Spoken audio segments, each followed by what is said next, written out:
Assalamualaikum warahmatullahi wabarakatuh. Perkenalkan, kami dari kelompok 2 akan menyampaikan makalah kami yang berjudul Keadaan Dunia Arab Pra-Islam, yang beranggotakan saya sendiri Mita Satriani dengan NIM 1121113, Randy Gunawan dengan NIM 1121098, Yogi Febrian Syah dengan NIM 1121088.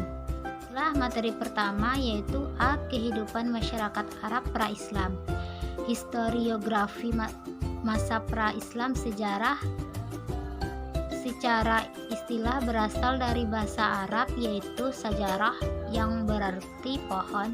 Menurut Azra, pengambilan istilah ini berkaitan dengan kenyataan bahwa sejarah setidaknya dalam pandangan orang pertama yang menggunakan kata ini menyangkut tentang sejarah al-nasab, pohon genealogis atau sejarah keluarga.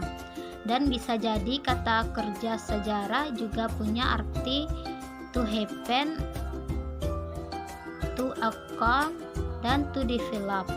Selanjutnya, sejarah dipahami mempunyai makna yang sama dengan tarik Arab, historia Yunani, histori atau gestikiti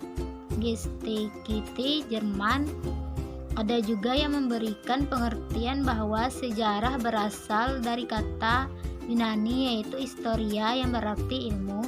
Kemudian pada perkembangan selanjutnya, historia lebih banyak dipakai untuk pemaparan menyangkut gejala-gejala, terutama tentang keadaan manusia dalam urutan kronologisnya.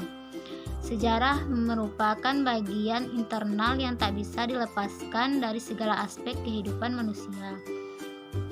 Internalisasi kesadaran akan sejarah mendorong manusia untuk melakukan proses pendefinisian sejarah masing-masing. Kondisi bangsa Arab pra-Islam biasanya disebut dengan Arab Jahiliyah, bangsa yang belum berperadaban, bodoh dan tidak mengenal aksara. Namun bukan berarti tidak seorang pun dari penduduk masyarakat Arab yang tidak mampu membaca dan menulis, karena beberapa orang sahabat Nabi diketahui sudah mampu membaca dan menulis sebelum mereka masuk Islam. Ibnu Said mengatakan bangsa Arab jahiliyah dan permulaan Islam menilai bahwa orang yang sempurna adalah yang dapat menulis, berenang, dan melempar panah. Bahkan Ibnu Habib al-Baghdadi sempat menulis nama-nama bangsawan pada masa jahiliyah dan permulaan Islam. Secara asal muasalnya, masyarakat keturunan Arab terbagi menjadi dua golongan besar. Yang pertama berasal dari keturunan Khotan, yaitu golongan Qataniun yang berada di wilayah bagian selatan. Kedua dari keturunan Ismail bin Ibrahim, yaitu golongan Andaniun yang berada di wilayah bagian utara. Tetapi dalam perjalanannya, kedua golongan ini saling berbaur akibat dari perpindahan penduduk jauh sebelum kedatangan Islam. Jazirah Arab bagian utara telah ditemukan tradisi baca tulis. Tradisi tulis menulis di Jazirah Arab terus berlanjut sampai datangnya Islam. Selanjutnya materi yang akan disampaikan oleh teman saya. B. Pengertian masyarakat jahiliyah. Masyarakat jahiliyah adalah masyarakat yang hidup sebelum zaman Rasulullah SAW. Yang arti masyarakat jahiliyah adalah yaitu bodoh atau sesat. Disebut juga dengan zaman kegelapan, ditandai dengan 1. Tidak adanya kesejahteraan kehidupan masyarakat. Yang kedua, tidak memiliki nabi untuk menjadi contoh serta tidak memiliki pemimpin yang dapat dicontoh, serta kitab suci sebagai pedoman. 3. Minimnya ilmu pengetahuan. 4. Tidak memiliki adab. 5. Sombong dan angkuh. Zaman jahiliyah berlangsung hingga tahun 610 Masehi ketika Nabi Muhammad SAW menerima wahyu pertama. Golongan masyarakat terbagi menjadi dua golongan, yaitu Badawi dan Hadari. Adapun salah satunya yaitu golongan Hadari terbagi menjadi 5 golongan, diantaranya 1. Bangsawan, yaitu pemerintah dan masyarakat yang ahli dalam berdagang.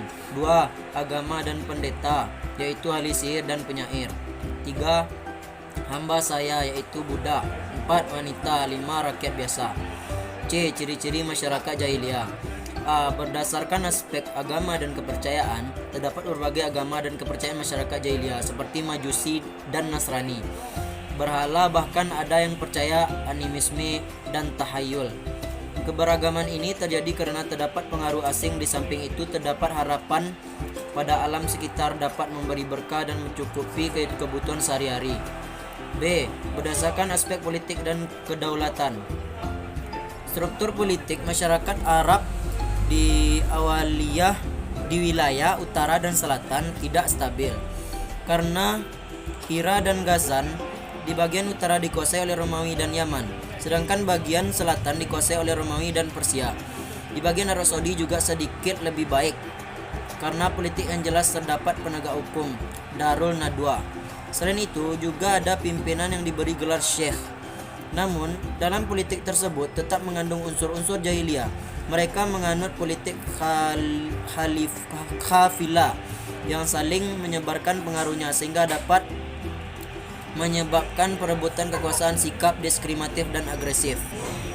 C. Berdasarkan kegiatan ekonomi. Kegiatan berdagang adalah pergerakan ekonomi pertama masyarakat Arab. Hal itu didukung oleh lokasi yang berada di jalur perdagangan besar, yaitu antara Syria dan Yaman. Namun karena Syria dijajah Roma dan Yaman dijajah Persia, maka perdagangan Arab ikut terkena imbasnya. Ciri-ciri masyarakat jahiliyah yang lebih banyak diketahui diantaranya: 1. Menyembah berhala dan sangat percaya tahayul. Baca materi bagian D. Kehidupan sosial masyarakat jahiliyah.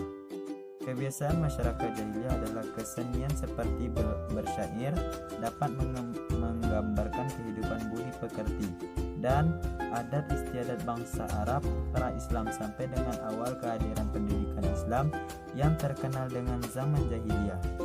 Sebagai suatu seni yang paling indah, syair amat dihargai dan dimuliakan oleh bangsa Arab, sehingga seorang penyair mempunyai kedudukan yang sangat tinggi dalam masyarakat. Membela dan mempertahankan kabilah dengan syair-syair yang melebihi seseorang pahlawan yang membela kabilahnya dengan pedang dan tombak.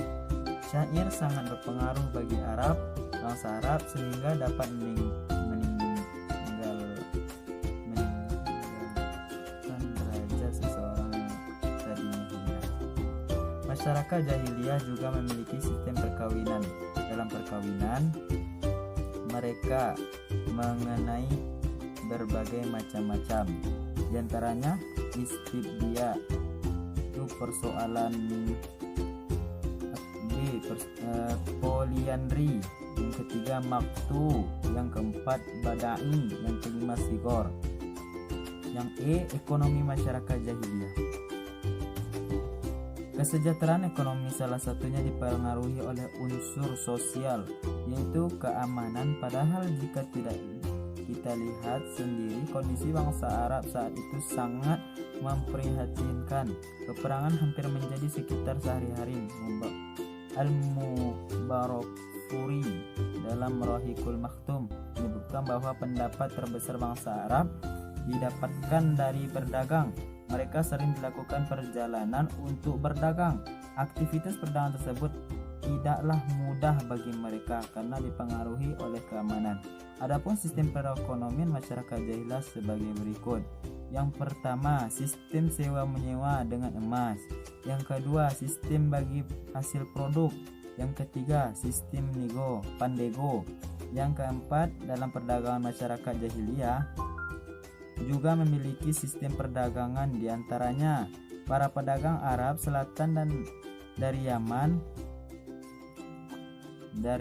saat 200 tahun sebelum Islam datang telah mengadakan transaksi dengan Hindia. Yang kedua, permodalan dikuasai oleh elit-elit permodalan. Contoh